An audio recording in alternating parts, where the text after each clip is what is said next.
first episode. Here with you today, we have myself, which is maybe an odd way to introduce myself, but my name is Eli Button. I am a master of social work, social worker slash therapist slash owner of Story to Record. And with me, I have a longtime friend and public historian, Jesse Novencido. Jesse, thank you so much for doing this with me. Of course.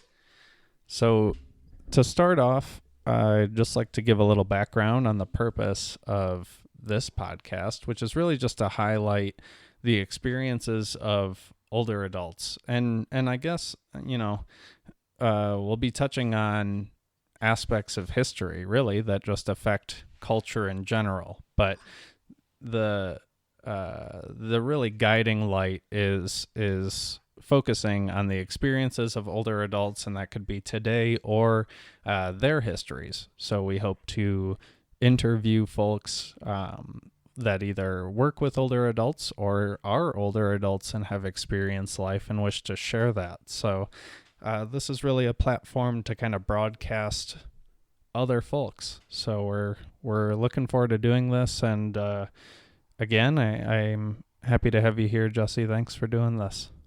Of course, I am happy to be here. Excited. Mm-hmm. So I guess one of the many reasons why I approached Jesse for this to help promote Story to Record is because he's been very forward with his, motivation to see the mission of Story to Record succeed. And really, that's just the importance of, keeping historical events and really just lifetime experiences preserved in a way that future generations can easily access that. So I think this audio podcast will give hopefully just another way for our guests' families to look back on this, or just really anyone interested in learning what life is like in 2020, or what it was like. I mean, even earlier, we could have folks who have experienced quite a lot in the century of the 1900s. So I think it's going to be a really good thing to be able to capture people's memories and life stories, especially for future generations, to preserve that and keep their memory alive. Mm-hmm. Do you mind giving me a little bit of background as to what brought you toward public history? Sure. So originally I wanted to travel, and I thought a really good way to be able to travel and still get into history is by being an archaeologist. And a lot of people aren't really entirely sure what that means. So I kind of relate it to Indiana Jones or the Tomb Raider, which are both fictional characters. However, their jobs are still relatively similar to what an archaeologist does. When I realized that I finally wanted to settle down and have a family, I thought traveling would be a very bad idea. So what I wanted to do was still preserve history and teach people about history in a manner that they understood, and it's not just dates and specific events. There's more to history. So the aspect of learning about people's lives and keeping that alive was something that really touched my heart. So that's wonderful. And you can kind of feel that in a lot of cultures, and which is such an amazing part of the United States being a melting pot, is that you get to see kind of how multiple cultures look at history, or the importance they put into valuing older adults, or just life experience, or whatever those rituals may be around respect. And I think just seeing that helps us onlookers appreciate further all of the things that we don't know. we can kind of dive much deeper into different ways of life and learn about them. And I feel like the best people to share that information are the people who have lived it their whole lives. So Absolutely. this I'm looking forward to us just kind of taking a step back and letting people shine in this situation and hear from them about their lives and what it means to be, I guess, what's important to them.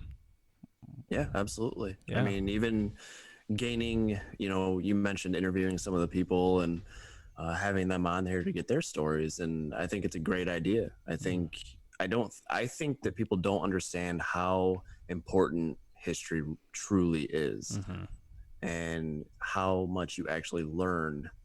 It's not just learning about what happened, but it's about learning from what happened and taking that knowledge and expanding on the future. And understanding the incredible value of it. Yes. I guess tying back to culture in the United States, some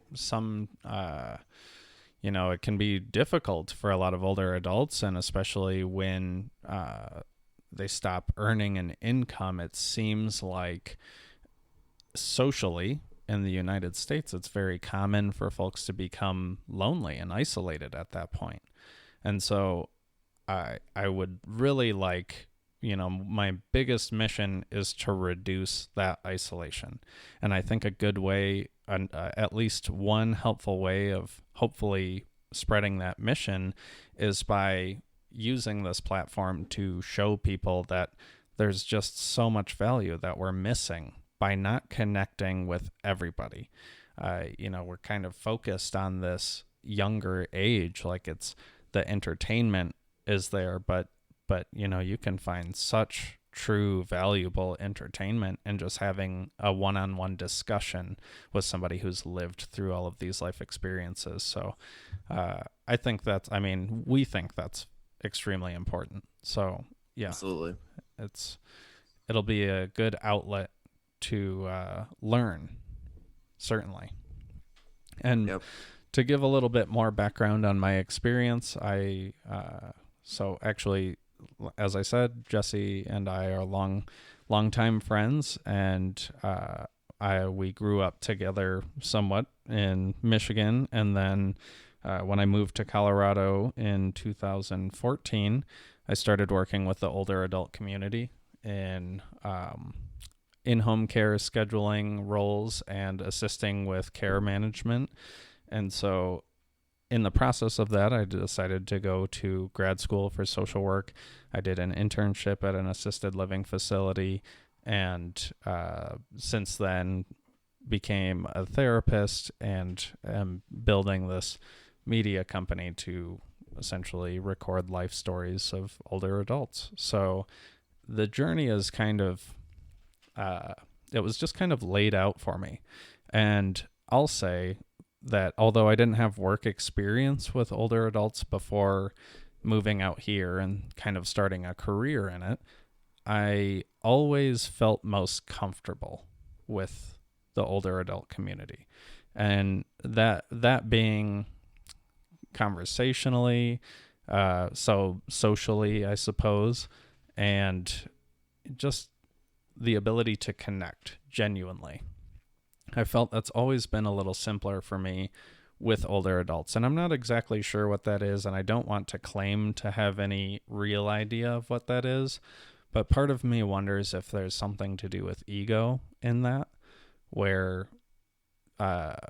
folks who are beyond having an ego are easier to approach, perhaps. So anyway, I don't want to generalize and I don't want to make assumptions, but it's just always been a real pleasure. So I've chased my passion, and I look forward to expanding the company further. And in that expansion, I would like Jesse to be there along the way. So what more appropriate way to launch this Story to Record podcast than to have you involved? So very good. I am more than happy to be here. Yeah.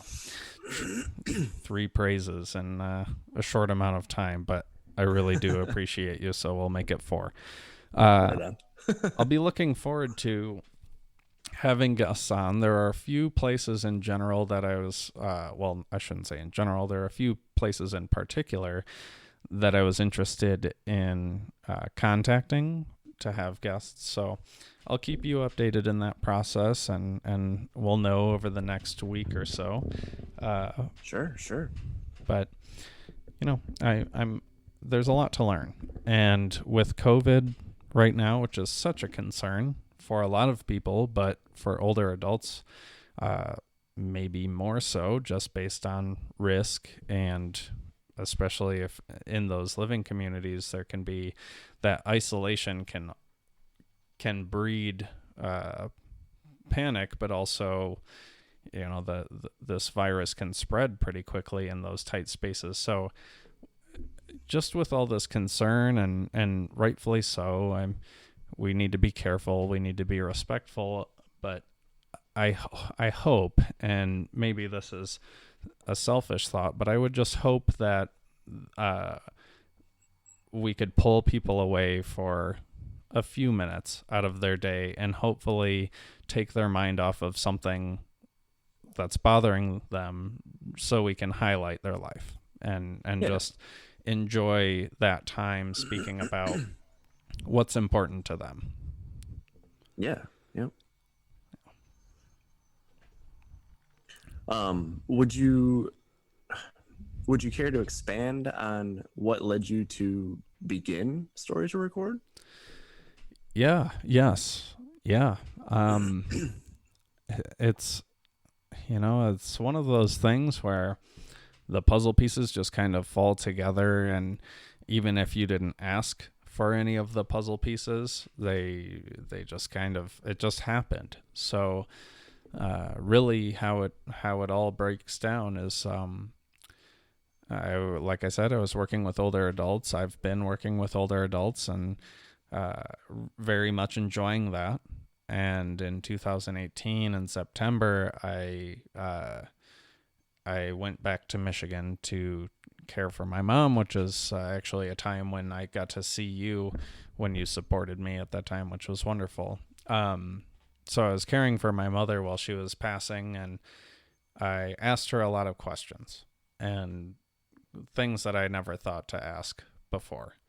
And it was really incredible, the amount that I learned at that time. And it was, I mean, of course it was heartbreaking, but it gave me a much larger appreciation for everyone. Just to know that my mother was my favorite person.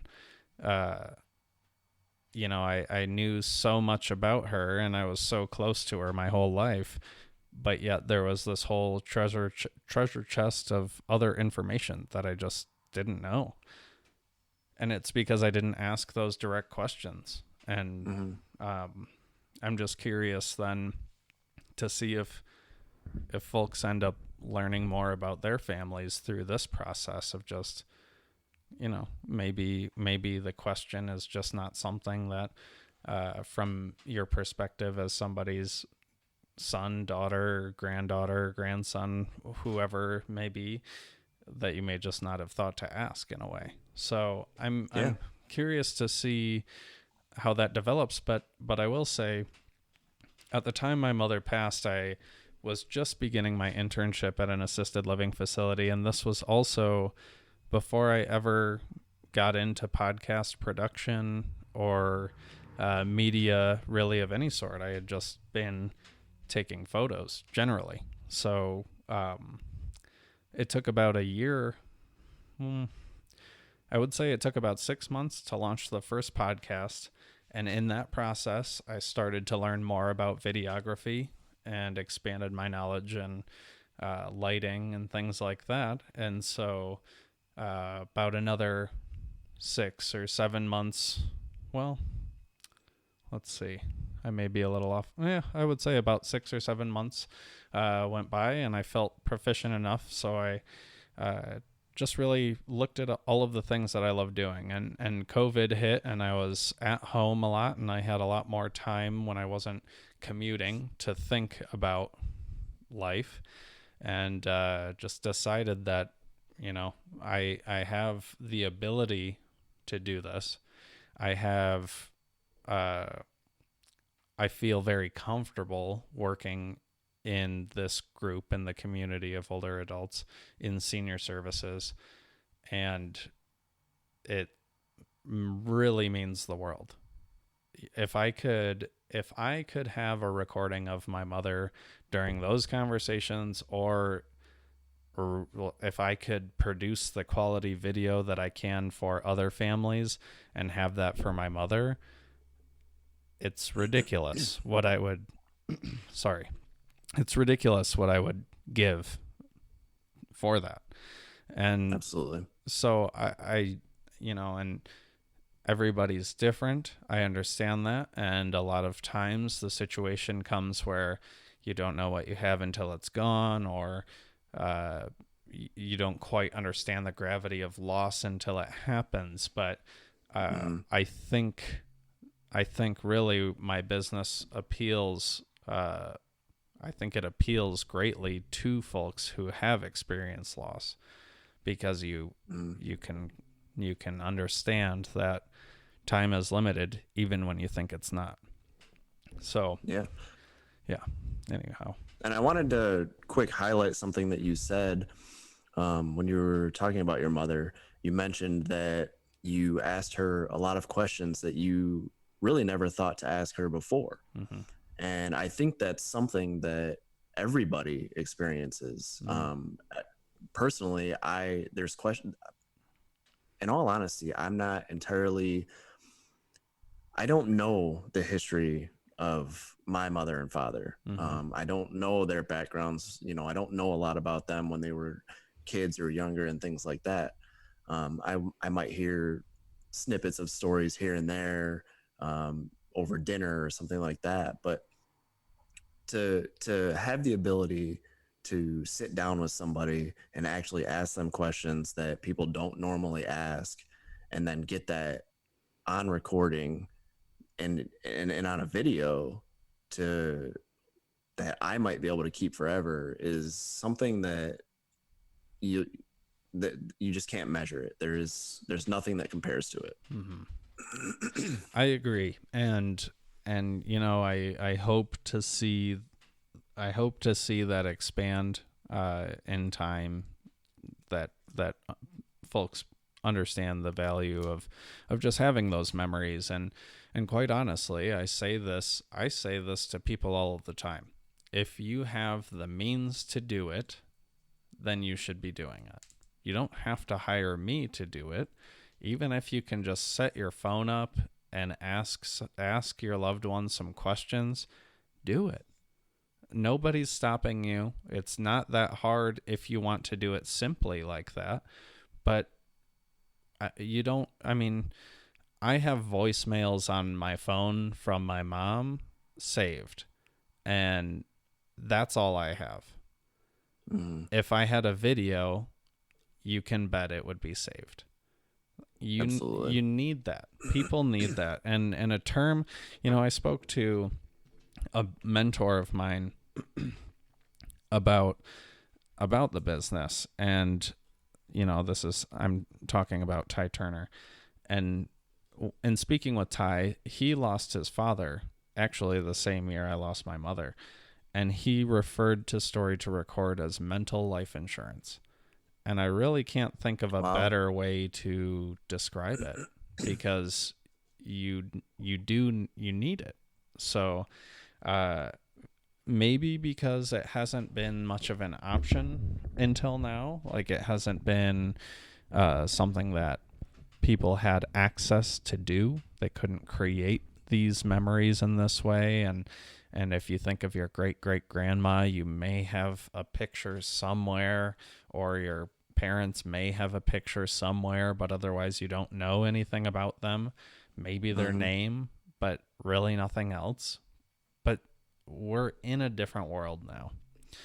You can so easily have a full, I mean, you can have endless video. You can create an account on YouTube and have endless videos of your family, but you can do that and your great great grandchildren can watch it, because the video, the MP4 video isn't going anywhere. Maybe they'll eventually do away with USB, classic USB ports. So you'd have to get a USB to USB-C converter. I know I'm talking technical now, but the video itself lives.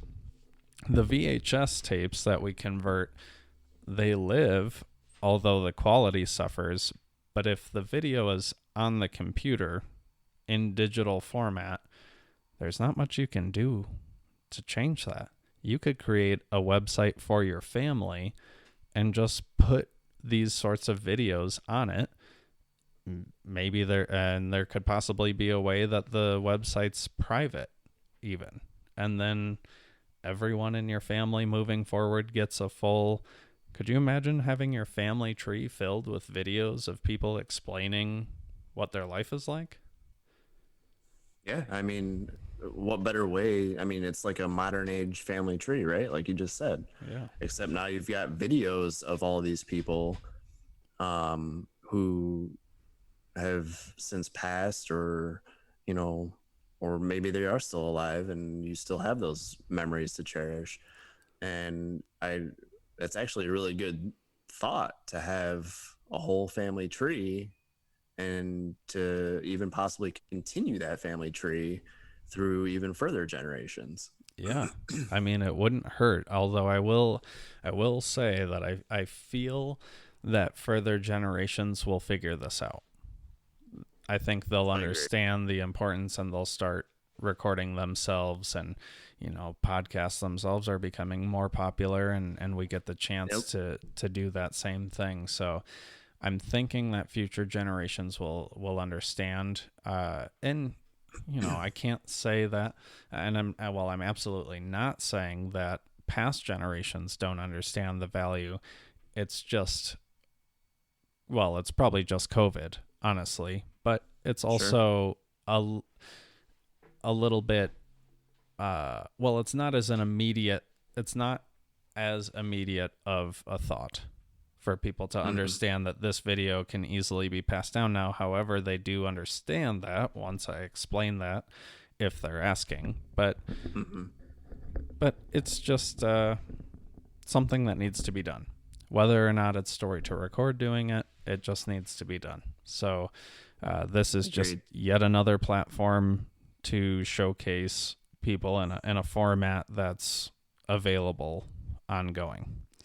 So we'll look forward to reaching out to folks, and there are interesting people who Jesse and I look up to and are interested in their work that we would love to have on as well. So, and with that said, since this first episode is obviously us discussing ourselves, but the show is not meant to be about us. So if there are listeners who are interested or have folks who they know who they would like to have on this show, please feel free to reach out. We are using a Gmail address for this show. It's storytorecord@gmail.com. So that is where all of our podcast inquiries and information will go. And we are open. We're really open to talking to anyone, because the reality is everyone has a story, and you have a story. I have a story, and it's only fair to assume that everyone you walk past has a story. So it'll be good. It'll be good. So I don't think we need to go too long for this first episode, if that's all right. I think we've kind of covered the major points and gave ourselves a breakdown. So we'll just kind of wrap things up here, and then in the future look forward to highlighting other people. So absolutely, Jesse, again, I appreciate you, as you know, And thank you for doing this with me. And we'll be touching base throughout the week and figuring things out as we go. And to all the people supporting and listening, and anyone who's had involvement in Story to Record on any side, I really appreciate it. The community, I'm starting to market in Michigan, but the community here in Colorado has been extremely supportive. And I'll say that I'm honestly blown away, because I started Story to Record in March of 2020. It is now early November 2020, and there are a lot of folks that I would not have connected with likely if it weren't for this mission and it weren't for this business, who I've gotten to connect with, and it means a lot to me. So thank you all for your support, and we'll look forward to seeing you all, speaking with you all again next week.